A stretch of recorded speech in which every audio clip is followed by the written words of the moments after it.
või Martin, kuidas sulle tundub? Jaa, ei no jah, ma arvan, et see sobib väga hästi. Aga hakkame pihta. Üks hetk, ma toon endale vett. Too rahulikult.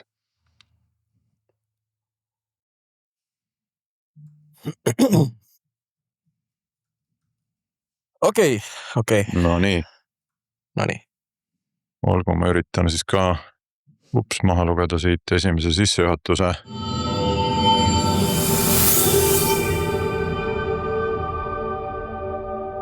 Tere taas Algoritmilainele, kuulad meie 345. episoodi, mille toovad sinuni LHV Nortel ja Codeborn.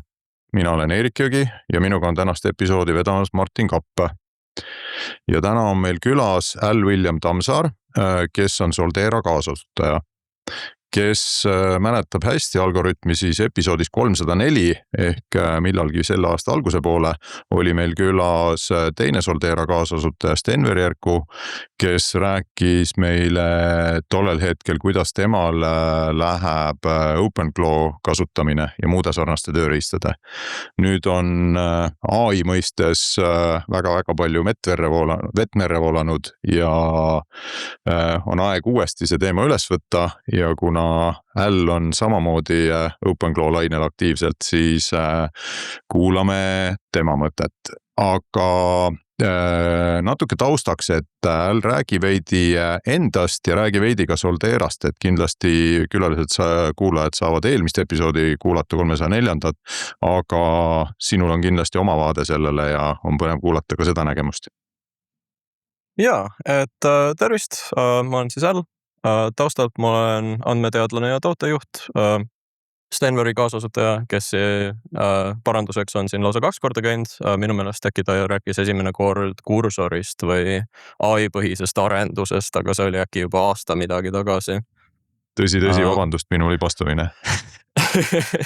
Jaa, Solterast nii lühidalt, et Solteras me tegeleme taastuvenergia haldusega just seal nagu tõendamise poole peal. Ehk siis, kui su elektripaketil on, et kas sa tahad roheenergiat või mitte, seal tegelikult on päris palju bürokraatiat taga, et seda tõendada.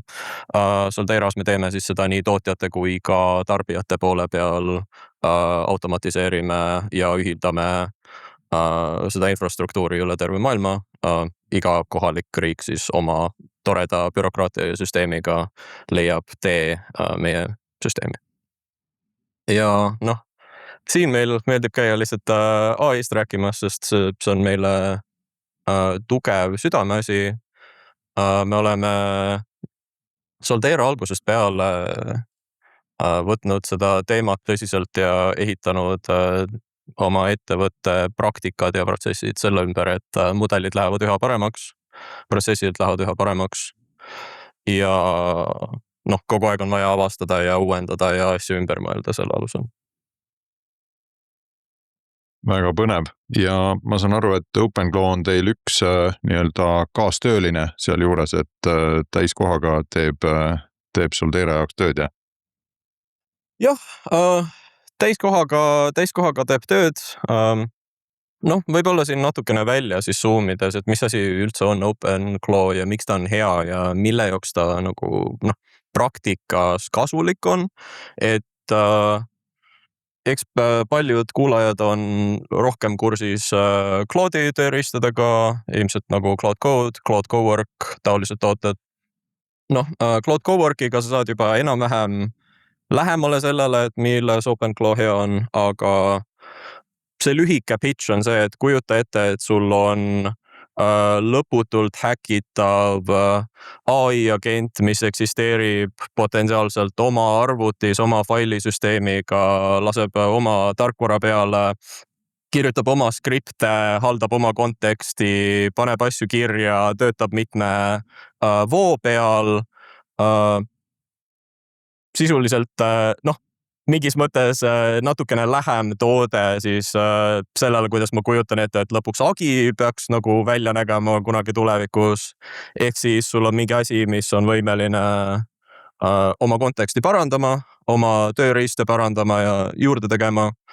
ja orkestreerima siis mingisugust jätkuvat protsessi, kus asjad lähevad paremaks ja muutuvad, et ta ei ole nagu selline nagu fikseeritud üks asi ühes ajahetkes. Ilmselt paljud inimesed on tuttavad sellega AI-ga mingisuguste support chat agent tüüpi asjadega, et see kindlasti ei ole, kuigi sa suhtled sellega sarnaselt võib-olla. Üks hetk. Nii, kuigi sa suhtled sellega tõenäoliselt sarnaselt, mis ta erinevaks teeb, ongi kõik, mis seal taustas juhtub, et ta teeb oma masinas tool call'e, ta vaatab oma konteksti, ta vaatab oma faile, ta vaatab ringi, proovib otsida sulle lahendusi, potentsiaalselt saadab su eest või iseenda nime alt emaile, kogub infot, paneb kõik kirja, et ta on rohkem siuke asi, mida sa ei integreeri, see on jah, rohkem siuke asi, mida sa nagu adoptid, eks ole, et ilmselt seal tulebki see suur vahe, et ta on mingisugune mitte tükk, mis mahub kuhugi mujale süsteemi, ta pigem on nagu mingisugune agent, mis rohkem nagu töötaja, kodulooma ja jumala vahepealne toode. Ilmselt kõige lähemal sinna kodulooma poole. Kodulooma ja jumala vahepealne, see on päris hea võrdluse. Seinast seina oskab kõike teha põhimõtteliselt. Jah, eks sealt see kõige suurem probleem siis tulebki, et ma arvan, et paljudel inimestel on olnud kokkupuudet oma ettevõtete sees sellega, kui keegi hakkab AI-d kasutama ja siis asi läheb natukene slopiks ära ja sa saad aru juba sõnumite järgi, et kus M-dashid on vahel, et okei, sa ei lugenud ei sisendit ega väljundit ja lihtsalt copy-paste isid midagi sisse ja ei olnud nagu väga hea tulemus. Et tegelikult sellise kodulooma ja jumala vahelise asjaga see suurim raskus on see, et ega ta nagu rohkem ei tea, kui see info, mis tema jaoks päriselt kättesaadav on. Et hallutsineerimisohte ikka on alati. Meie tööstuses on tihtipeale lihtsalt see, et info internetis on kohutavalt vale. Kui ta hakkab guugeldama midagi, ta jõuab valedele järeldustele. Nii et põhiline raskus OpenClaw'ga just ongi nagu see ots, et kuidas sa ehitad kogu sellist ilusat, mis iganes eestikeelne termin võiks olla signpostingu jaoks, et hei, kuule, siin on mingi teemärk, mine vaata sinna, et sealt sa leiad mingisuguse kasuliku info, palun ära vaata seda internetis, sa lähed vaatad sinna, seal on see kasulik info, mine hangi sealt see, tule minu juurde tagasi, mõtle selle peale ja siis anna mulle vastus, ära hakka guugeldama ja andma mulle kokkuvõtteid, et mis esimene tulemus Google'ist vastu andis. Ühesõnaga see, eks võib-olla nagu tavalise agendiga, aga temal on täpselt samamoodi, et on vaja siis kuskilt saada nagu juhiseid või viiteid siis ühesõnaga, et millist infot ta pigem usaldada võiks, et tavalise Google'i otsingu asemel, ma saan aru. Jah, OpenClaw puhul see kõige tähtsam ots siis sellest ongi siis see, et kui sa kasutad Claude'i chatis, täiesti nagu sellises vanilla keskkonnas, siis tal tegelikult on, eks ole, mingisugune hunnik asju tegelikult, mis tuleb lisaks mudelile, kui sina oma API kaudu seda invoke'id, ta ei käitu tegelikult nagu täitsa samamoodi, nagu ta chatis käitub, ta ju ei tee mingisuguseid tool call'e su eest, et see chat on nagu mõtteliselt mingisugune toode juba, millel on ümber tööriistu ja mis käitub natuke teisiti. OpenClaw puhul see on sisuliselt hunnik markdown faile, mis laetakse sessiooni sisse, kui ta hakkab, et tal on kõik see kontekst olemas, mis talle on öeldud, et hei, tausta informatsiooniks. Nüüd, kus sa hakkasid minuga rääkima, siin on kõik need asjad, mida sa võiksid teada. Mine vaata sinna, kui sellised küsimused tulevad. Me hetkel räägime sellises Slack channelis. Muuseas, selle Slack channeliga on seotud tegelikult üks täiesti teine markdown fail, mida sa peaksid lugema. Seal on väga spetsiifilised viited, et kuidas me siin channelis selle asjaga tööd teeme. Et sul on väga palju sellist customizability täpselt selle koha peal, et sa saad oma tunde järgi selle agendi käitumist tuunida. Ja tänu sellele ta ei ole just kõige entry levelim selline kokkupuude AI toolinguga, ja tegelikult on päris paljuid olukordi, kus meie ettevõtte sees inimesed ei kasuta OpenClaud. Isegi kui see jooksutab täpselt sama mudelit, nad lihtsalt lähevad Claude chati ja lahendavad oma asjad seal. Lihtsalt sest ei ole nagu väga mõtet ja teine asi on ka see, et traagiliselt meie OpenClaw on ikkagi tokeni põhise hinnastamise peal. Claude subscription'i all sa lihtsalt saad mingi tasuta asju ja üldiselt see on oluliselt odavam. Oota, kuidas sellega oli, et OpenClaw, see OpenAI ostsid ära ta, on ju, ja vaikimisi pakutakse hoopis seda ChatGPT-d seal all, aga teie olete ikkagi kasutate Claude'i seal taga või? Me pigem usume Claude'i, et me oleme kõiki neid variante katsetanud. Kui tahta odavalt jooksutada OpenClaud, siis tegelikult kindlasti ChatGPT on natuke praktilisem. Me ei ole nüüd seda kõige uuemat mudelit liiga palju näinud, ta käitub päris okeilt. Ta on meil kasutuses. Praktikas meil kõik jookseb praegu Opuse peal ja siis meil on Fable'i põhimõtteliselt öeldud agendile, et hei kuule, kui sul on mingi väga raske task või keegi palub sul jooksutada, et siis sa saad sub-agenti tekitada, kes omaette siis hakkab selle mõtlemisega pihta see Fable mudeli pealt, ta saadab sulle vastuse tagasi, sina toimetad edasi. Et ta ei ole nagu see asi, mis just nagu ta on pigem meie mudelis selline veel targem jumal, kes kuskilt sulle äkki annab mingisuguseid tarkusterasid, mille peale sa ise ei tule, et just sellises kontekstis kasutuses. Ta traagiliselt lihtsalt läheks liiga kalliks, ausalt öeldes muidu jooksutaks Fable'it absoluutselt kõige peal, absoluutselt igal pool. Ma ei suuda piisavalt ülistav olla, kui meeldiv on olnud Fable'i kasutamine ja kui endast väljas ja pahane ma olin, kui Fable oli välja lülitatud nädalaid. See on nagu sa näeksid seda valgust tunneli lõpus, et näe, siin mu probleemid lõpevad otsa. Mudel on üldiselt piisavalt tark, et ma saan teda usaldada. Ja siis on, tegelikult oota nüüd natukene, et oot. Ei saa. Kas veidi sellest nagu põhiteemast välja, kas siit ei paista nagu väike niuke sõltuvussuhe juba tekivad, et ilma selleta nagu enam ei õnnestugi midagi ära teha või kuidas sa sellele peale vaatad või mõtled? See on hea küsimus. Üldiselt ma ütlen nii palju, et meie jaoks see kõige suurem väärtus on ikkagi see, et meie oleme kõikide nende markdown failide, skriptide, kõige muu omanikud, et seda meilt ei saa otseselt ära võtta. Meilt saab ära võtta selle mõtleva kihi, siis kogu selle infra peal. Ja see on tõesti struktuurne risk.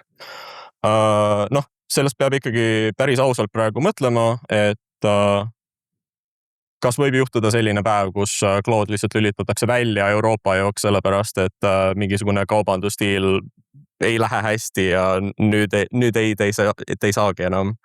Et ma loodan, et sellist päeva ei tule. Aga praktikas on ka see, et Hiina mudelid on üha rohkem järgi jõudmas. Kimi K3 näiteks on täitsa praktiline päris paljude tööde jaoks ja eks nüüd, kus aeg edasi liigub, et ma ei ole lõplikult veendunud, et AI-d osutuvad nagu toote mõttes nagu eriliseks nagu motiks, selles mõttes, et mis mudel sul on, et see konkurents on üpriski tihe ikkagi praktikas. Mulle tundub, et te olete jõudnud ka sinnamaale, eks ole, et kuna teil on nagu eriti OpenClaw jaoks, eks ole, seda nii-öelda paberile salvestatud konteksti on juba piisavalt palju, siis see ise ongi see väärtus tegelikult, eks ole, et vahet ei ole, mis tööriista seal kasutad või inimest, ta on võimeline minema ja lugema, eks ole, et mis on see taustainfo, eks ole. Et ma mäletan, et siis kui me arendajad hakkasid liikuma nii-öelda vibe codingult context codingule ja sealt edasi, eks ole, et siis hakkas tekkima see, et paneme need kontekstid kirja, eks ole, et me saame jagada seda teistele arendajatele, me saame oma mõtteviisid panna ka sinna markdown faili kirja või oma tööprotsessid on ju, et ma arvan, et see esimene samm, et see noh, et kes mõtleb praegu AI kasutamise peale, et siis noh, nad jõuavad sinna kohe, et kuule, hea mõte on see kirja panna. Aga on selge, et te olete juba sealtmaalt edasi, et lõpuks ilmselt siis võib-olla see impact ka, et see mõju, et mis tööriista sa lõpuks kasutama hakkad, on ka väiksem, on ju. Aga ma tegelikult tahtsin siin lihtsalt vahele segades, et see on tegelikult andmeteaduses on see väljend olnud aegade algusest kasutuses, et garbage in, garbage out, eks ole, et noh, kui sa söödad asjale prügi sisse, siis sa saad prügi välja, et noh, sa ei saagi midagi paremat oodata, et mudel on ainult nii tark, kui need asjad, mis sa talle ette paned ja oled, näe, vaata, sellist asja tahaks, et kui ta peab ise välja mõtlema, et millist asja tahaks, siis noh, asjad lähevad keerulisemaks ja te ei ole tingimata üksmeelel, et mida see lõpuks tähendab, et mis see hea asi on. See on sama nagu, et kui sa lähed kellegi juurde mingi loovtöö küsimusega, et tee mulle üks pilt, on ju. Noh, mis ma sinna pildi peale panen, noh, mis iganes, mingi lõpmatu variant asju, eks ole, et kui ma hakkan järjest rohkem detaili panema, tee ilus pilt. Tee ilus pilt. See on ju lihtne ülesanne, tee üks ilus pilte. Just. Ma tahan seinale panna, tee ilus pilt. Aga tegelikult ma tahtsin, et läheks sinna peale, et kuidas teie siis olete nagu selle OpenClaw omal, mis rolli te olete siis andnud oma OpenClaw'le, et kas see on siis nagu, on ta nagu eraldi isik kuskil eraldi arvutis nii-öelda või persoon või on see OpenClaw kasutus ka niimoodi, et noh, ütleme, et igalühel on oma arvutis oma OpenClaw, noh, mis on ka mitu varianti, eks ole, et sa ühtepidi võid ju panna, andagi talle ta oma masina ja ütled, et sina oled nüüd see ja tal hakkab tekkima selline persoon, võib-olla suhtleb ka tõesti nagu läbi Slacki, nagu sa ütlesid, on ju.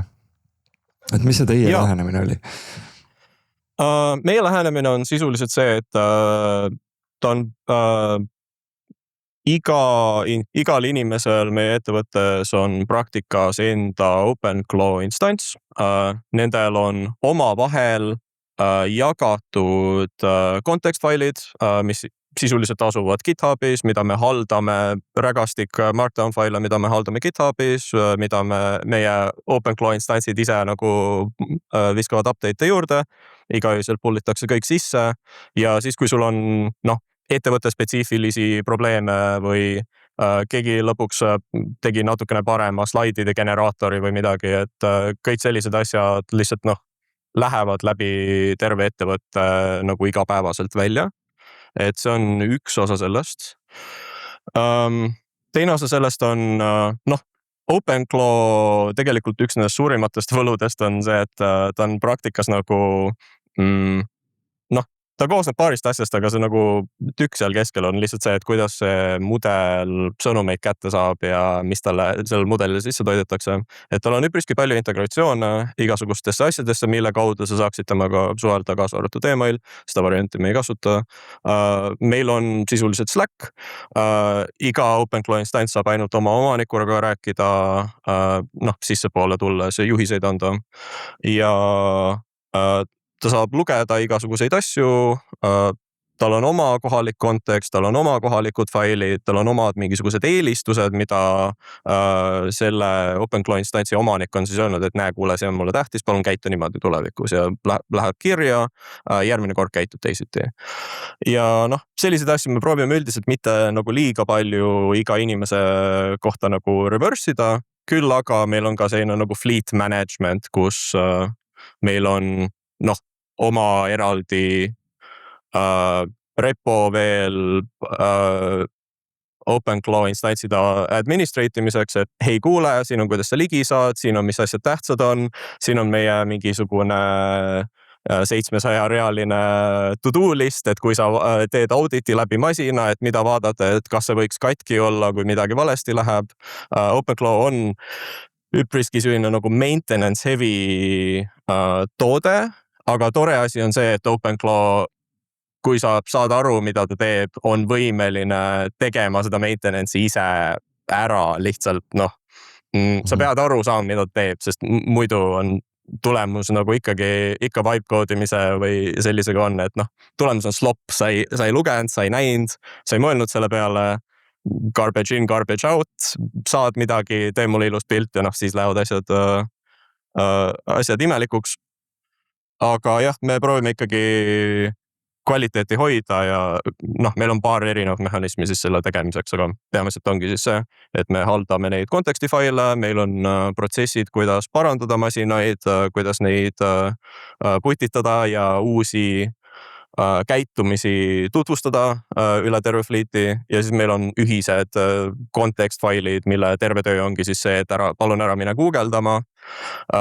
OpenClause tuleb sisuliselt, kui sessioon hakkab, nimekiri asju, mida see teab, et hei kuule, mul on siuke oskus, ma lihtsalt pean nüüd minema küsima ja vaatama, mis selle oskuse sees on, aga mul on selle skill'i nimi ja mul on selle kirjeldus, mis ma sealt võiksin leida ja kui mul tuleb nüüd ette see olukord, kus mul on sellist teadmist just vaja, siis ma tean, et hei kuule, ma võtan selle siit, teen selle lahti, vaatan sinna sisse ja nüüd ma tean. Aga see tähendab seda, et okei, et igalühel on oma OpenClaw. See tähendab ka siis seda, et ilmselt kasutavad inimesed ka seda natukene võib-olla erimoeliselt, et mitte kõiki kasutada täpselt ühtemoodi, on ju. Et mis on näiteks need kõige tavalisemad use case'idest, et kasutusjuhud, kus me siis ütleme, et kui mul on olemas see Claude desktop või see Cowork või mis iganes on ju, mis on see, mis paneks mind nagu näiteks OpenClaw peale mõtlema? Cloud desktop praktikast ainult jookseb siis, kui see arvuti lahti on, ta teeb midagi sinu enda masina peal. See on osaliselt hea, see on osaliselt halb, tal on oma nagu valud ja võlud. Põhiline teema meie jaoks ongi lihtsalt olnud, kui customizable ja kui palju erinevaid asju saab ära tehtud sellise süsteemiga, kus sul ongi mudel ja mudeli peal jooksevad igasugused kontekstfailid. Näiteid sellest standardiseeritud protsesside mõttes meil on näiteks müügiinimestele prep workflow, kus see hei kuule, sul on tulemas 15 minuti pärast kõne, siin on see kontekst, mille me sinu CRM-ist välja kaevasime, siin on, mida te rääkisite viimastes kõnedes, siin on, mis me oleme välja parsinud, et sellele inimesele võiks tähtis olla, pärast kõne transkript läheb sisse, tõmmatakse sisse, töödeldakse ära, sealt tulevad need asjad, mis CRM-i tagasi peaksid minema, kas seal midagi muutus, nende asjade ülekinnitus, kõik käib läbi Slacki, saad kogu aeg notification eid nende kohta, annab sulle tagasisidet, et kuidas see kõne läks, kas sa küsisid piisavalt palju küsimusi enne, kui sa hakkasid neile lahendust selgitama. Ta annab sulle analüüsi, et kuidas see kõik välja mängis, ta salvestab seda konteksti, CRM-i, ta teeb terve selle busy work'i ära, kus tavaliselt iga inimese elus on mingisugust reportingut ja asjade sissekandmist ja task listide manage'imist ja kõike seda, et ta on täpselt selliste asjade juures jõhkralt hea, ta teeb oma tööd väga kvaliteetselt, kui sa saad ta õigesti üles setitud ja loomulikult ta läheb iga kord mudeli muudatusega ka paremaks. Aga kas, sorry, et siin vahele segada, mul tekkis just mõte, et see sama, mis sa praegu kirjeldasid nende müügiinimeste töös, et kas see võib-olla ütleks, et see paneb need müügiinimesed rohkem sellise nagu konveieri või nagu tehase töö rutiini, et sul on kogu aeg täpselt sama, nüüd masin ütleb, nüüd tee seda, ütle, mis ta ütles nagu, et pane siia kirja, nii, järgmine tuleb, tee seda, et see on nagu, võtab võib-olla natuke sihukest loovust ära isegi nagu selle koha peal või? Ma pole veel kohanud ühtegi inimest, kelle mõte tööle tulles hommikul on see, et nii tore on, et ma saan HubSpoti ikka ise käsitsi kirja panna, et kuidas mu müügikõne läks eile, et see on rohkem nagu, see on hästi selline nagu, keegi ei ole excited selle töö tegemisel, see on nagu chore, et suuresti meil ongi ehitatud süsteem selle otsa pealt, et hei kuule, meil on väga hea inimene, keda me usaldame, kellesse me oleme palju investeerinud, me tahaks hoida väikest kvaliteetset meeskonda nii kaua, kui me saame. Kuidas me sellest ühest inimesest saame kõige parema sellise force multiplieri, et ta saab lihtsalt rohkem tööd tehtud, ta saab teha neid asju, millest ta väga hea on ja ta saab hoiduda nendest tegevustest, mis tegelikult on selline busy work, mis paratamatult lihtsalt sinu lauale jõuab, millel sa pead silma peal hoidma, aga no praktikas on selline nagu focus train sinu igapäevatöös, et sa tegelikult ei peaks, noh, see ei ole, kus see väärtus tuleb, eks ole, lõppude lõpuks, aga see on kõik. Praktilise aja hulk ju ka väheneb, eks ole, et selle, mida rohkem on paberimajandust või bürokraatiat, noh, mis paratamatult tuleb, on ju. Seda vähem on sul aega võib-olla mingi siukse uue või produktiivse töö, noh. Et see ongi see, et on raske öelda, et seda ei ole, et see ei ole produktiivne töö, see on ka vajalik töö, aga see on tõesti siuke täna. Aga see on töö, mida sa nagu, noh, see on tegelikult töö, mida sa hea meelega annaks ära, kui keegi tuleks su juurde ja ütleks, et kuule, ma teen su eest ära. Noh, et OpenClaw aitab meil hästi palju selliseid asju teha. Ma võin teile kirjeldada siis minu hetkel kõige suurejoonelisemat OpenClaw siis nagu Fredi, mis parajasti praegu käimas on. See on siis Poola. Poola on bürokraatlik põrguauk, nagu ma usun, et inimesed teavad, kes on nende riigi aparatuuriga kunagi kokku puutunud. Tal on hästi põnevaid selliseid nagu kõrvalmõjusid, näiteks see, et kui sa helistad Poolas ametnikule ja räägid sõna inglise keelt alustuseks, nad lihtsalt nad panevad toru ära, noh, nad ei suhtle sinuga. Poolas on Poola riigikeel, ametnikud ütlevad sulle, Poolas on Poola riigikeel, ei ole isegi mingi katset sulle vastu tulla. Ja tänu sellele, noh, praeguseni meil on vaja Poolas teha päris palju asju, meil on vaja rääkida Poola ametnikega, meil on vaja minna kohale ja sisuliselt hästi paljude mingisuguste vahemees ettevõtetega, kes peavad omakorda siis riigiga suhtlema ja me oleme kuskil siin alguspunkti ja siis on mingid asjad vahel ja iga viimane selline väike vahelüli võib noh, kuskilt mingist otsast katki minna. Mul on OpenClaw instants, mille igapäevatöö ongi Poolas teha protsessi researchi, käia närvidele või noh, äärmiselt viisakaid emaile tegelikult kirjutada igasugustele nendele vahelülidele, kellel ei ole oma veebis midagi kirjas isegi, et kuidas sellist asja, mida riik ütleb, et sa peaksid tegema, saab teha.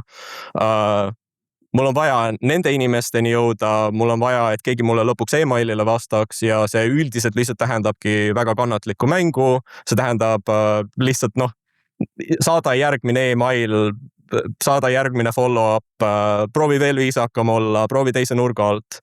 Ja siis seda üle 30 erineva sellise vahelüli viimase 2 kuu jooksul on mul terve protsessi ära kaardistanud siis, kuidas see asi seal päriselt toimub, niimoodi, et ta peabki vestlusi, ta raporteerib mulle iga päev, kuidas asjad lähevad, saadab uusi emaile välja ja noh, üldiselt ma ikkagi olen ära kirjeldanud, mis mu see nagu algpunkt ja lõpp-punkt on, et mida ma saavutada tahan, aga need kõik vahelülid ei ole sellised asjad, mida ma guugeldada saan. Mul on vaja kellegi et keegi viitsiks mulle emailis vastata ja seda vestlust pidada. Samas mina poola keelt ei räägi. Et siis kuidas sellist asja saavutada? OpenClaw kirjutab sinu eest poolakeelseid emaile, keegi vastabki neile teadmata, et ta räägib OpenClaw'ga või ta arvab, et räägib sinuga või midagi, selgitab mingeid asju ja siis teeb sinu jaoks kokkuvõtte, et mis seal siis nagu tegelikult lahendus tuli või ei tulnud või kuhu sai sammu edasi või mitte. Ja, täpselt nii. Ja kui pärast 3. või 4. katset selle inimesega ühendusse saada ei tööta, ta teeb oma parima katse välja kaardistada, et mis võiks selle inimese telefoninumber olla ja mul on Tartus üks Poola tuttav, kes siis saab emaili mu AI käest stiilis. Siin on kõik eelnevad katsed, mis me oleme teinud. Me ei ole suutnud ühendust võtta, võid viidata kõikidele sellistele asjadele. Palun proovi sellelt inimeselt vastust saada mulle email vastu, et kuidas läks. Ja noh, selliste asjade peale kõik kokku, lõpuks keegi inimene peab mingi hetk siin asju tegema, ma ei saa öelda, et ei pea. Et noh, ta ei ole täiesti siuke isoleeritud töötaja, kes kunagi ei räägi mitte kellegiga, üpriski vastupidine, aga ta orkestreerib seda tervet asja ja noh, ta juhib seda protsessi selles mõttes, et ma olen nagu manager seal kohal, et ma lihtsalt vaatan, et töö saab tehtud. Ma olen tagasisidet, ma juhendan, ma annan parema sisendi, et ta ikka käituks nii, nagu ma ootaks, et ta käituks. Aga noh, see on põhimõtteliselt siuke nagu management role kellelegi, kes päriselt seda tööd teeb. no tegelikult siit tekib mul, noh, ma kuulan seda, et see tundub jumala loogiline kõik nagu ütleme niimoodi. Aga on ju, et kui ta nüüd tegutseb sinu eest, on ju. Kas ei teki nagu mingisugust sellist, et kui palju sa ise jälgid, kui palju sa talle autonoomsust annad? Noh, võrreldes sellega, et sa tegelikult kinnitad, et kas ma nüüd võin kas see email sobib, mille ma välja saadan. Või sa lased tal ise saata ja kui sa lasedki tal ise tegutseda, kas sa paned ka mingi märke kuskile juurde, et tead, et see email on, ma ei tea, mingi auto, noh nagu. Ta saadab oma emaili alt. Genereeritud kuidagi selle AI-ga või midagi. Ja ta saadab oma emaili alt ja nagu praktikas ikkagi ta pakub emaili välja ja ma üldiselt ikkagi ise loen need üle, enne kui asjad uuesti välja lähevad. Et mu siiras usk on see, et nii tore kui ka AI oleks, siis iga inimene, kes seda kasutab, ikkagi vastutab selle töö eest, mis seal nagu tehtud saab. Et samamoodi, et sa ei saa kohtusse minna ja öelda, et hei kuule, et ma ei teadnud, et Claude hallutsineeris ja viiteid, mida pole olemas, et see on Claude'i süü, et ei praktikas, sina oled spetsialist, sa oled otsustanud selle vastutuse delegeerida, et sa ikkagi nagu vastutad selle töö eest ja et tänu sellele minu peas siin on 2 lahkumi või points of divergence. Mis läheb üks nagu on eri protseduuriline töö. Üks on protseduuriline ilma üllatusteta töö, teine on töö, mis nõuab ikkagi natukene süvenemist ja mõtlemist ja ei ole nagu see asi, mida sa kindlasti tead, et asjad töötavadki nii, asjad protseduuriliselt, siin on järgmine step. Praktikas on see, et miks ma ütlen, et Poola on bürokraatiline põrgauk, seal on väga palju protseduure, mis on otse mõttes, sa saadad mingisugusele inimesele allkirjastatud dokumendi, tema vaatab selle üle, paneb oma allkirja peale, see läheb edasi nüüd järgmisele inimesele, kes vaatab allkirjastatud dokumendi üle, ta paneb oma allkirja ja see läheb järgmisele isendile seal nagu, et on siuke nagu kett protseduurilisi asju, kus terve aja oled nagu, kuule, et see oleks võinud üks API call olla, aga nüüd me oleme umbes mingi 4 inimesega tegemas mingi nagu arvutitööd praktikas, et need on täpselt sellised olukorrad, kus on lihtsalt mingisugused inimeste vahelised protsessid, kus seadus on lihtsalt öelnud, et mina pean sulle saatma dokumendi, ja kõik selline ots on see, kus ma tunnen, et nii kaua, kuni mul on template'id, nii kaua, kuni mul on protseduurid paigas, siis need on sellised asjad, kus ma saan rohkem uskuda, et asjad toimivad nii, nagu need toimivad. Ja selle otsa pealt, et hei kuule, ma sain hästi huvitava vastuse, et siin on nagu ikkagi mingi konteksti, ma ikkagi töötlen ise selle konteksti lõpuks läbi ja ma vaatan üle, et siin nagu midagi toimis. Et selles mõttes, et kas ma saan õigesti aru, et teil on ka nagu eraldi emaili kontod siis ka tehtud Claude'i agentidele? Vot see oli tegelikult teine pool sellest, et näed, meil on siin olnud viimasel ajal suured jutud, et kas Eestis anda nagu AI agentidele isikukoode või mitte, eks ole, et kas teie olete oma agentidele andnud nagu mingid siuksed unikaalsed identifikaatorid, et. Ei, kõigi jaoks meie ettevõttes ikkagi esimene küsimus, mis nende kokkupuude OpenClaw'ga on, et mis sa tahad, et see nimi oleks, et kuigi ma ei tea, mina ei ole kunagi kirjutanud oma instantsile. Neil võivad olla isiksused, sa võid neile anda nagu hei kuule, vasta mulle sellise stiilis, minu oma on väga vanilla ikkagi, et palun ära ole sycophantic, nagu ära lihtsalt ütle mulle asju, mida ma kuulda tahan. Sellega umbes tema isiksus piirdub. Aga jah, tal on nimi, ta saadab enda nime alt emaile välja, ta toimetab nagu bürokraatiliste selliste probleemidega sellisel kujul. Praktikas ta täidab hästi palju selliseid nagu probleeme, mille jaoks peakski nagu kood eksisteerima, aga kood on natukene selline habras kontseptsioon, kui me räägime sellest, et nüüd lähevad emailid edasi-tagasi inimeste vahel, eks ole. Seda enam, et see on nagu ühekordne või selles mõttes, et sul ei ole seda vaja nagu ehitada aastateks üles, vaid kui te seal pooles selle probleemi saate lahendatud, siis te hakkate mingit järgmist lahendama, mille jaoks on uut koodi piltlikult öeldes vaja nagu, et. Ja. Kuule, aga ongi nüüd, et see nagu kõik need use case'id, mis sa praegu kirjeldanud oled, on, kus ma paneks sellele, et kui see OpenClaw oleks töötaja, siis ma paneks talle nagu ametinimetuseks umbes assistente. Aga kas teil on ta nagu ka mõnes kohas sellises rollis, kus sa paneks ta ametinimetuseks progeja? Just OpenClaw, mitte siis Claude Code või mingi muu? Ei, siin on väike nali, et näiteks minu OpenClaw invoke'ib Claude Code'i, et endale skripti ehitada, aga see on rohkem selline mingi cost optimization teema, aga sellepärast, et kui sa Claude Code'iga kirjutad koodi, siis sa saad see subscription'i alla panna, kui ma kirjutan Bedrocki pealt sama token on erineva hinnaga, et eks seal nagu muud ei olegi. Aga ei, ta invoke'ib Claude Code'i instantsi, ta on nagu hei kuule, mul on umbes nüüd see pakk mingi 5 dokumenti, ma tegelikult tahan selle viimase sanity check layer'i teha, sest ausalt öeldes kõik ei ole LLM-i töö, eks ole, et on asjad, milles LLM on väga hea. On asjad, kus LLM on räme overkill ja põletab sulle rahakotiaugu tehes täiesti mõttetut tööd, mida oleks võinud mingi 5-realine Python script teha, eks ole. Et mul on pigem selline protsess, et ma vaatan asjadele otsa ja ma olen okei, siin protsessis tundub, et võiks olla mingisugune sanity check'i töö ei ole tingimata see, et nüüd LLM mine ava 5 PDF-i, vaata, et kõik need nagu numbrid siin ühtivad omavahel.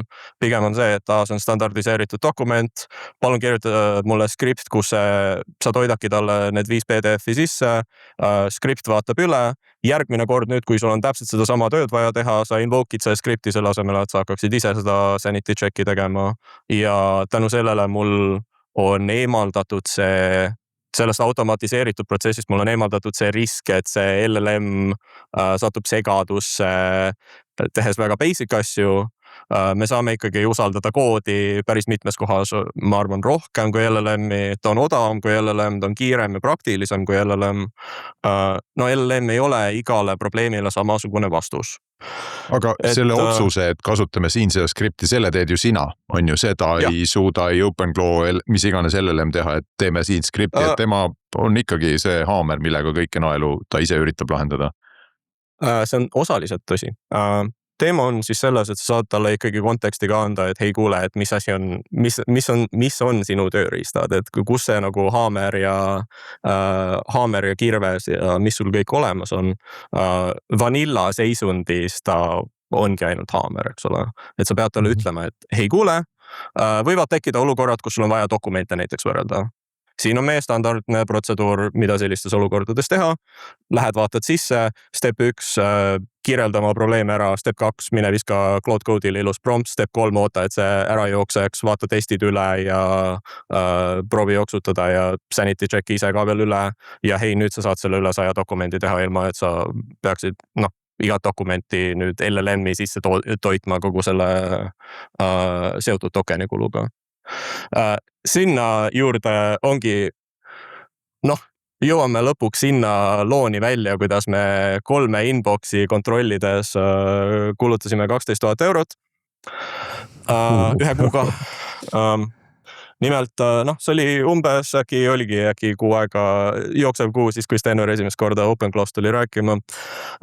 Meie esimene variant siis inbox check'ist oligi siis see, et OpenClaw'le olid juhised antud, hei kuule. Siin channelis palun iga 15 minuti tagant tee inbox lahti, võta viimase 6 tunni emailid sisse, vaata sisse, proovi ära otsustada, kas ma peaksin kriitiliselt millelegi vastama. Nüüd ta tegi seda siis iga 15 minutit, emailid võivad ju sisse tulla, tähtsad emailid ja ta oli mis praktikas seal siis toimus, oligi siis see, et iga 15 minuti tagant ta tõmbas sisse viimase 6 tunni jagu emaile, toitis terve selle tokeni hunniku samasse LLM-i sessiooni. Vastuseks tuli, ma olen tegelikult kõiki neid emaile näinud juba, et ma ei peagi midagi tegema, kõik on üli hästi. 15 minuti pärast toimub see uuesti, viimase 6 tunni emailid lähevad sisse. Ja nüüd, kui need, kes on pikalt jooksvaid LLM-sessioone näinud, teavad, et mida kauem sul see sessioon mingi limiidini jooksnud on, seda kallimaks tegelikult iga see järgmine call läheb, sest ta context window on väga täis, prahti, aga on täis. Ja siis ta peab jälle tegema selle vana hea compaction'i, kus ta nüüd tõukab terve see 200 000 tokenit funktsiooni, mis on hei kuule, palun tee mulle kokkuvõte tuleb sisse, siis läheb jälle, hakkab see context window täituma ja niimoodi see toimus siis kolme inimese jaoks oli siuke protsess set up itud ja lõpptulemus oli see, et iga 15 minuti tagant läks paar eurot maha see hästi täis context window'ite peal üle kuu aja, sest me ei olnud veel nagu cost control'e peale pannud. Ja siis, kui me hakkasime mõtlema, et miks meil Bedrocki Orve 30 kilo oli, me saime teada, et 12 kilo sellest oli lõpuks üks emailide lugemisprotsess, mis oli lihtsalt läbi mõtlemata tehtud.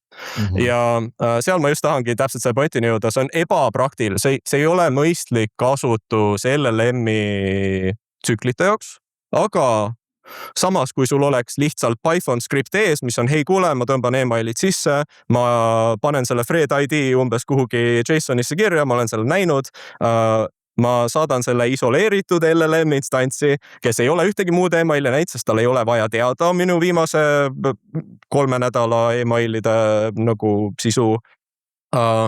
Ja et siis see teeb mingisuguse triage otsused, see on ju oluliselt praktilisem, sa saad tegelikult tulemuse on samasugune, aga sa saad selle ilma selleta, et su mudel oleks teadlik, et ta viimased 3 nädalat on saanud iga 15 minuti tagant lugeda täpselt seda sama emaili uuesti.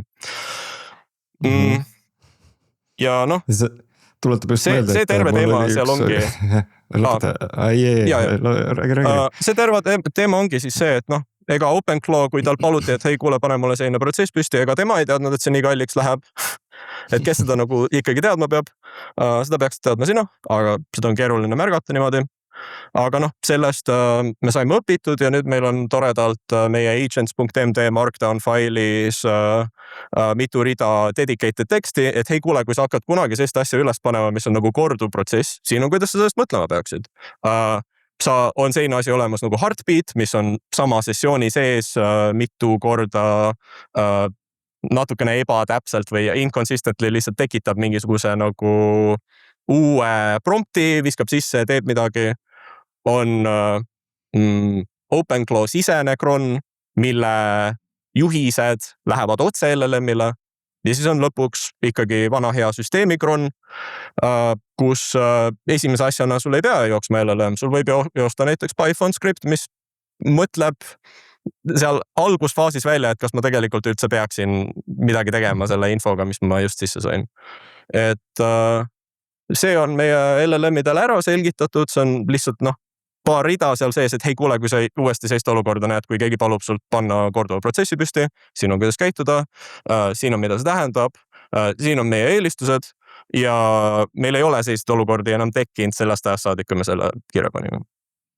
See on jah siuke huvitav, et kus sa suudad õpetada LLM-ile selle, et kas see töö või see, mis sa pead tegema, on see deterministliku laadiga või mitte, eks ole, et siis selle järgi tegelikult saaks suhteliselt hästi juba otsustada, et kas on mõtet üldse progeda sinna algoritmi või mitte, eks ole.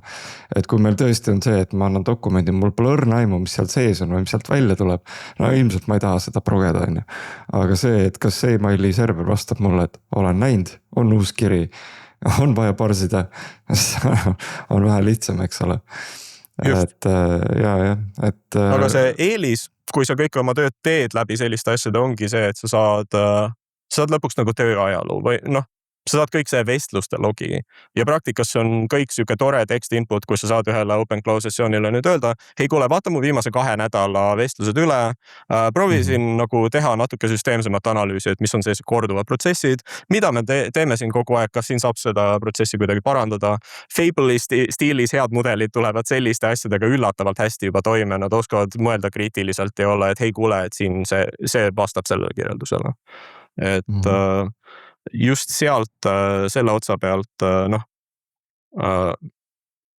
selle otsa pealt saab väga palju väärtust niimoodi. Siit tekikski mõte, eks okei, et me saame lasta Claude'il või mis iganes tööriistal progeda, eks ole, neid skripte valmis, on ju.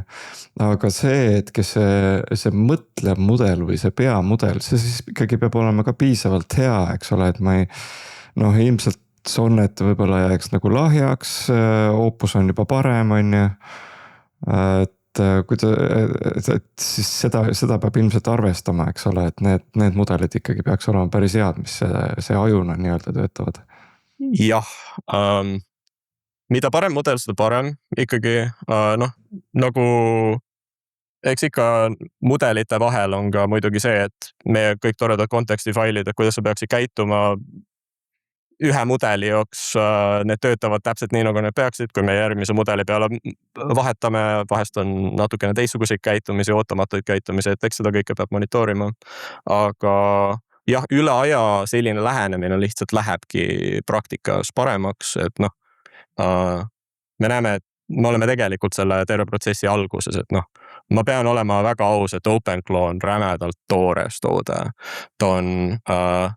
Ta on üks kutt, kes seda ikkagi praktikas maintaining nüüd on, ja ta kulutab stiilis $1 million tokeneid iga kuu joostes mingisugust haiget süsteemi, mis triažib sisse tulevaid tiketeid, proovib aru saada, kas need on relevant, mõelda, mis see järgmine feature peaks olema.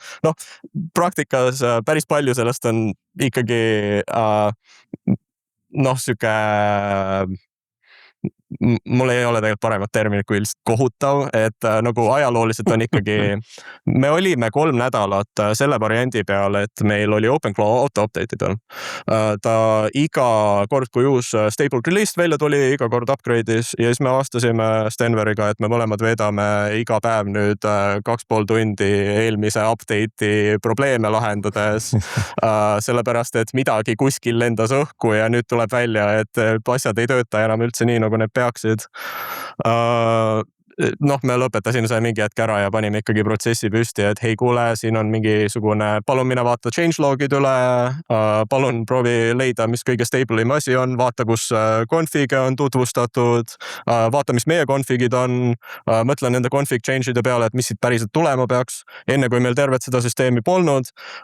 See kõige jubedam asi, mis minuga juhtus, oli see, et OpenClaw kogemata lobotomiseeris meie terve fleet'i ära ühe config muudatusega, mille ülesleidmine oli tõesti nagu siuke mitu päeva otsimist, et miks sa nii loll oled, ma ei saa aru, miks kõik järsku lollid, nad ei saa aru, mida nad tegema peavad, nad ei oska enam asju üles otsida, mis toimub? Lihtsalt nagu, mis toimub? Ja lõppvastus oli stiilis, keegi otsustas, et sai hea mõte, uue config variable'i süsteemi panna, mis siis on, kui suur saab olla see skill'ide nimekirja kogupikkus, enne kui me hakkame sulle ainult näitama skill'ide nimesid ja mitte kirjeldusi. Ehk siis mudel nüüd peab sellest hetkest peale hakkama mõtlema, et kuule, see mingi file name'iga see asi, see on kindlasti, mis mul hetkel vaja on, et nagu selle pealt panemine on selgelt, kui sa oleksid ise inimesena sarnases olukorras, kus järsku keegi hakkab sulle ainult file name'e näitama, sa ei tule selle peale, et kuule, et see file name on võib-olla mulle päris kasulik, kui ma sinna sisse vaataks, nii et keegi ei vaata sinna sisse, eks ole, et selliste probleemide tuvastamine on nagu mitu päeva otsimist, et näe, tore, et nüüd ta käitub niimoodi, et see läbinähtavus, et kuidas LLM-id käituvad, et ei ole tihtipeale nagu super kerge lahti mõtestada, et see nõuab omaette harjutamist ja kannatlikkust. No see viitab näiteks, see sama sinu näide viitab, et viimased 4 kuud, eks ole, et alates sellest, kui te adopteerisite selle ja tänasega on seal siis nagu, mis on see areng seal OpenClaw enda sees olnud, on seda nagu märgata või on see pigem nagu õppimise asi, mis on nagu rohkem väärtust olnud? Ma ütleks, et me oleme ise läinud selle kasutamises paremaks, kui see toode on päriselt praktikas paremaks läinud meie jaoks. Selgelt peab update'e tegema ja seal on nagu väga tähtsaid security update kogu aeg, mida ikkagi peaks respektima. aga noh, kohati on lihtsalt sellised asjad, et hei kuule, OpenClaw praegu ei ole ühtegi versiooni näiteks üleval, mis Opus 5 oleks võimeline jooksutama. Lihtsalt praegu ei ole, et noh, selles mõttes, et see terve rägastik asju, mis sul on taustas vaja, et Opus 5 normaalselt jooksutada, keegi ei ole need asjad veel ära teinud. Ma lasin enda OpenClaw'l kirjutada sinna mingi häki vahele vahepeal ja siis ma sain teada umbes 2 tundi hiljem, et hei kuule, sa unustasid kuskil selle cache asja sisse panna ja nüüd tuleb välja, et sul ei olegi cache'i, see mudel on jooksnud ainult input-output tokenite peal ja kasseerid sulle €200 nagu $10 task'i peal, on ju. Et noh, selgelt seal on väga palju taustas, mida teha, aga ta on üpriski abstraktne võrreldes selle tööga, mis sul, selle kihiga, kus sa ise toimetad. Et noh, seal taustas lähevad asjad paremaks, kuidas ta otsustab sulle neid skill'e sisse panna, kuidas mälu töötab, kuidas mingisugused sellised asjad töötavad. Kõik see on läinud stabiilsemaks ja paremaks loodetavasti suurem osa ajast. Ma ütlen ausalt, iga update on alati midagi, mida sa ajad taga mitu tundi. Aga noh, traagiliselt nii ta on. Ja siis vahest tulevad hästi lollid asjad, mis ei jõua ära vihastada. Mu lemmik oli lisaks sellele eelmisele siis, kui nad otsustasid, et kui su OpenClaw tahab ükskõik millist tool'i kasutada, siis ta peab Slackis sinult approval'i saama selle kasutamiseks. Sa pead accept vajutama seal. Ja siis sai, et hei kuule, kas ma tohin seda faili lugeda? Hei kuule, kas ma tohin seda teist faili lugeda? Hei kuule, ma tahan siin 3. faili lugeda, kas sa seda ka lubad? Ja see jätkus niimoodi, et hei kuule, kas ma tohin sub-agenti teha, mis nüüd läheb faile lugema? Ja siis nad unustasid selle osa teha, mis sub-agentitel üldse peaks nagu sinuni jõudma, seda poolt nad ei teinud ära, nii et see sub-agent lihtsalt jäi ootama, et kes mulle luba annab. Noh, et igasuguseid selliseid asju on ikkagi sisse tulnud. Ma üldiselt tunnen, et asjad lähevad ikkagi paranemise suunas, aga tihtipeale OpenClaw on väga pooltoores toode. Et noh, ma pean selle suhtes väga aus olema. On konkurente tekkimas, millele me oleme otsa vaadanud, nagu Hermes on üks nendest. Neid süsteeme on veel. Ma arvan, et siia tekib väga palju siis konkureerivaid tooteid. Praktikas Claude Cowork on ka konkureeriv toode, eks ole, sa saad väga sarnaseid asju saavutada. Ma loodan, et see space läheb nagu stabiilsemaks ja paremaks, aga tõesti me oleme praegu siin selle rinde peal, kus kõik on natuke toores. Kas see sama näide, et ta hakkas kõiki neid asju Slackis üle küsima, noh vahet ei ole, mis kanalis, aga et see nagu tundub, et minu meelest OpenClaw mõte oligi, et ta jookseb kuskil seal keskkonnas ja ta ei küsi midagi, ta lihtsalt teeb nagu selles mõttes, et see kuidagi läheb selle OpenClaw ideoloogia vastu või vähemalt selle algse idee vastu, mulle tundub natukene aga see nüüd ongi niimoodi, et küsib kogu aeg või sa said mingi nupu sisse lülitada, et nii nagu Claude'il on, et run dangerously, et nagu ignore permissions. Just see run YOLO mode või noh, nüüd on eks ole see, mis natukene ikkagi mõtleb läbi asju ja noh, siis kui see teeb imelikke asju, et siis see hakkab sul küsima, et hei kuule, et plaan on siuke, et kas see on okei. Et noh, Claude on ka läinud tegelikult nende permissionite küsimisega ikka oluliselt paremaks, kui ta varem oli. OpenClaw puhul, noh, ta on ikkagi open source tarkvara lõppude lõpuks, et sa pead natukene ise ka leiutama oma turvalisusi, et võib-olla see ei ole mõistlik talle production andmebaasi ligipääsu anda nagu igale instantsile. Noh, meil ei ole ükski OpenClaw instants niimoodi production andmebaasiga ühendatud.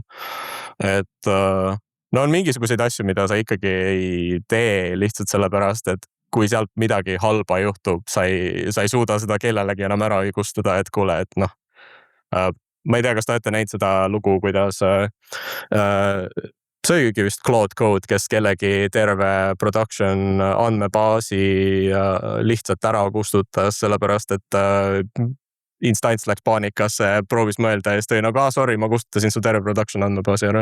See oli mingi 7 minutiga või midagi sükest oli tõmmatud nagu see baas tühjaks.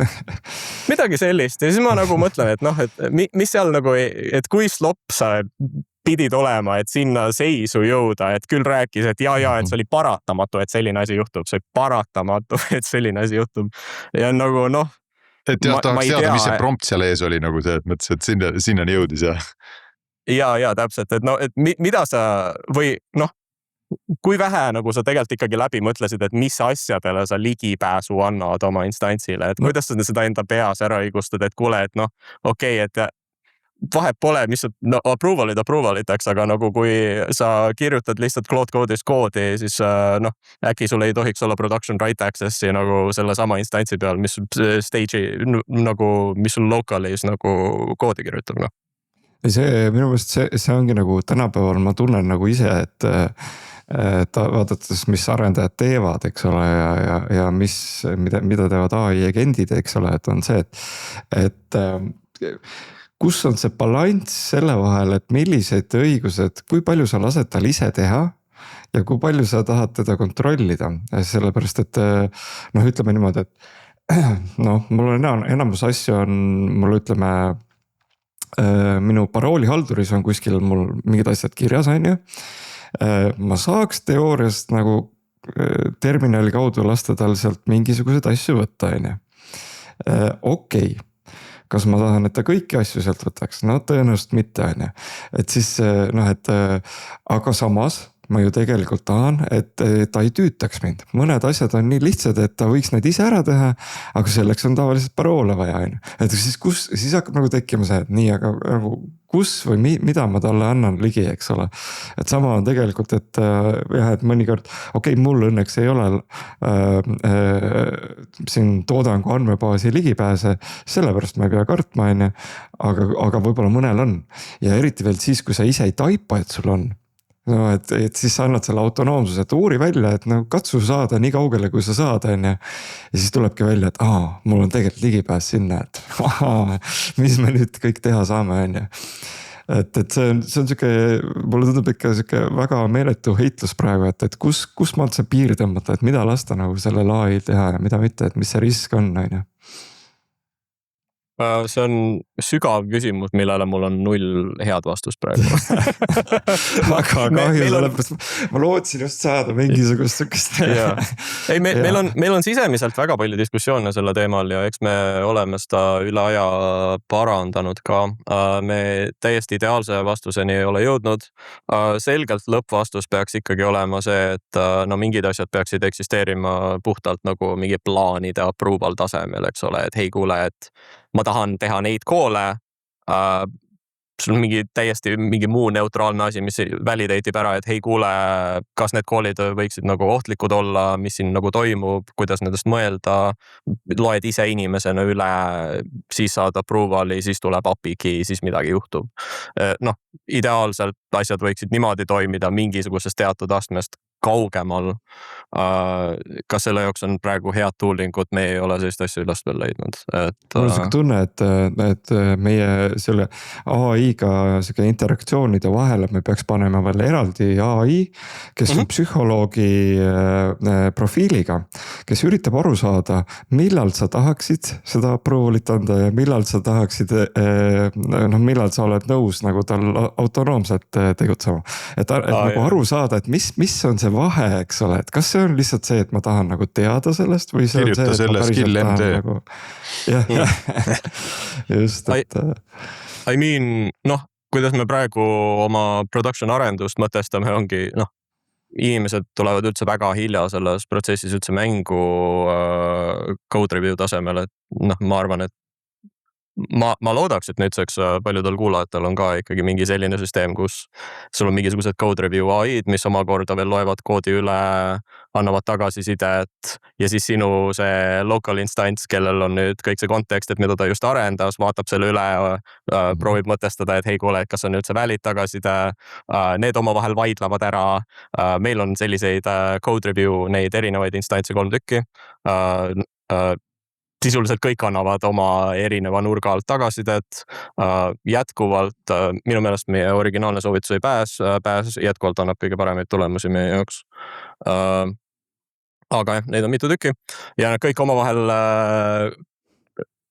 su see local instance babysit PR-i, loeb kõik kommentaarid üle, mõtleb, millised nendest on mõistlikud parandada, mis ei ole, triage'ib selle ära, teeb parandused, läheb üles, uus code review peale, eks ole, et noh, et ta ei ole nagu üks mudel, mis nagu lõpuni välja tegelikult see vastuseni jõuab, sul ongi selline nagu third person nagu opinion, mingisugune teine süsteem, kelle töö ongi sloppi vähendada, et on noh, see de-sloppifier siin vahel, et tihtipeale ei olegi ühest ühest arvamusest piisav, et see on ka, miks meil code review on ju. Noh, AI-de vahel ei ole ka äkki ikkagi nagu ühest piisav, et konsensust sul- ei ole veel ikkagi, et kõik ei kirjuta ühtemoodi, isegi sama ei kirjuta ühte sama task'i mitte iga kord samamoodi, eks ole. Aga enne kui meil hakkab aeg otsa saama, siin juba vaatan, et tiksub, eks ole. Tegelikult mul on kogu aeg nagu peas olnud mõte see, et okei, et sa nagu mainisid ka, et see OpenClaw on nagu nii-öelda kordaja inimese efektiivsusele, eks ole. Et te võtate seda kui niimoodi, aga noh, selgelt AI kasutus, noh, ei ole ju tasuta, on ju, maksab raha, on ju. Jah. Et kas te olete ka kuidagimoodi üritanud hinnata seda, et see investeering, mis me paneme nii-öelda AI tööriistadele, et kas see, et kuidas see üldse nagu tagasi tuleb, et tõesti, et kui sul on väga hea inimene, ma täiesti usun, et ta saab sealt väga head tulemused, ta suudab oma mingit prahiaega nii palju nagu tagasi võita, eks ole. Ta võib ka arvutist eemale minna kohvi võtma samal ajal, kui ta ise tegelikult tööd teeb, on ju. Et kas on meil üldse praegu mingid head mõõdikud või olete ise äkki üritanud kuidagi aru saada, et kui palju on mõttekas panna AI tööriistadele raha ja see on veel endiselt kasumlik, ütleme niimoodi? See on hea küsimus ja noh, ma ütleks, et mida seniorim inimene on, seda rohkem, aga seal on mingisugune loogika vahel, kus noh, ma mäletan, kui me Solteras enda arendustacki esimese junior arendaja tutvustasime, kes pani meile ühe nädala töö lõpuks 25,000 reaalise PR-i püsti. Ja siis Denveri tagasiside pärast sellele otsa vaadates oli, kuule, mul on nii head uudised sulle, sa võid 20,000 rida lihtsalt ära kustutada. Et noh, see probleem ongi see, et ma arvan, et noh, force multiplier on ikkagi senior inimeste peal. Minu meelest see ongi see, et noh, kuidas sa saad heaks manageriks, on ikkagi see, et sa nagu näed tööd ja oled tööd teinud ja oskad töö peale mõelda. Kui sa paned inimese, kellel ei ole töökogemust, juhtima meeskonda, kes ka ei tea, mida teha, lõpptulemus on see, et midagi juhtub, väga palju aega ja raha kulutatakse, aga tulemust ei ole. Ja sellest lähtudes ongi see, et noh, ma arvan, et on hästi keeruline tegelikult junior positsioonidega üldse midagi enam teha, noh, ta on siuke, ma ütleks, globaalne probleem tegelikult ikkagi. Ja noh, see force multiplier on see, et tihtipeale on, et noh, sul võivad väga kallid, väga targad, väga tugevad mudelid olla, aga kui sa paned vale inimese kätte, see on nagu sa ulataksid lapsele püstoli ja oleksid, et näe, võta. No, põletab nagu et noh, meie poolest on siis see, et meil on cost control'id ikkagi peal. Meil on iga inimese jaoks eraldi provisionitud budget mudelite jaoks. Me oleme teadlikud, mis need on. Kui budgeti lõpuni jõutakse, me üldiselt ikkagi vaatame otsa, et noh, mis juhtus, et äkki siin lihtsalt tegelikult midagi stiilis email checker juhtus uuesti, et kuidas me seda muuta saame. Et no sellel peab silma peal hoidma, sest ikkagi ma ei nõusta jah selle seisukohaga vist täiesti, noh see Jensen Wongi quote vist oli, et kui sa 2 korda oma palka tokenites ei põleta, et siis sa ei ole nagu õige insener üldse. Et noh, ma ei tea, mis planeedil ta eksisteerib, et see tõsi on, aga noh, ikkagi ma ei tea, oleme ikka palju vähem, aga väga palju tehtud saanud, et ma ei tea, kas token maxing on just see vastus siin üldse kellelegi. See võrdlus, mis sa tagasi tegid just, et võrdlesid seda juhtimisega, et juhtimiseks selleks sul peab kogemust olema, et see on siit varem ka läbi käinud. Ma ei mäleta millises episoodis, aga me jõudsime umbes samale järelduseni ja see on nagu päris huvitav see, et noh, tegelikult ongi, et enamus inimesed üldjuhul progevad, noh, kui me räägime progemistööst üksinda. või siis isegi baaris, aga seal ei toimu sellist juhtimistööd, et nüüd, kui sa pead kedagi suunama, juhtima, koordineerima, mida nüüd teha, mida mitte, need on nagu teistsugused otsused võrreldes sellega, mida üks progeja või tõenäoliselt paljudel teistel keelualadel üks inimene teeb. Et see on tõesti võib-olla see, et küsimus ei ole selles, et kas sa oled juunior või seenior selles asjas, nagu selles valdkonnas, vaid küsimus on selles, et mis on sinu võimekus juhtida tiimi. Jah, et vanasti oli mingisugune loogika, et sul oli nii mitu tootejuhti iga inseneri kohta. Ma arvan, et see loogika on väga katki läinud, et praktikas kui ma olen jõudnud sellisesse seisundisse, et ma oskan selle enda vajadused algusest lõpuni ära kirjeldada, ma võin selle AI-le ka anda, et mul on vaja, et keegi selle välja mõtleks, et mis on see asi, mis siin juhtuma peab.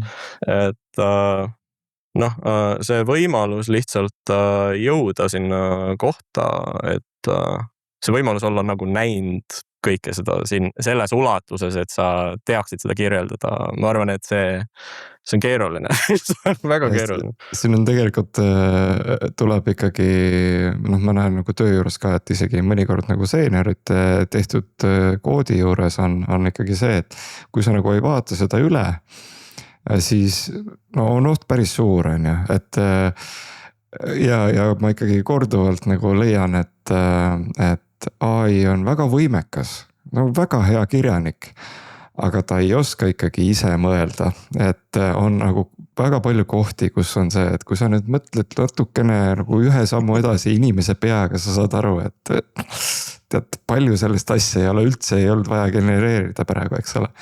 Ja kui sa ütled sellele AI-le ka, et siis on see, jaa, et see järsku on nagu see, jaa, sul on õigus. Oh yes, you're absolutely right.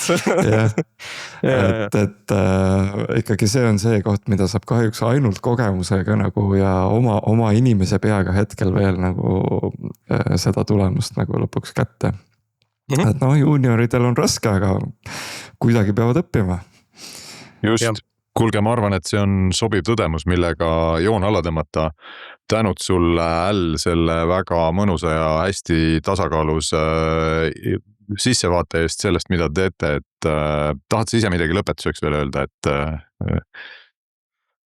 jah, olemegi selline organisatsioon, kes töötab täpselt nii nagu kirjeldatud, et kui on huvi, et oleme Tartus, meie insenerimeeskond on kõik on-site ja niimoodi me üldiselt toimetamegi, et kui on huvi, kirjutage kas minule või pigem Stenverile, palun kirjutage Stenverile, ta on organiseeritum inimene kui mina ja Stenveri OpenClaw vastab teile.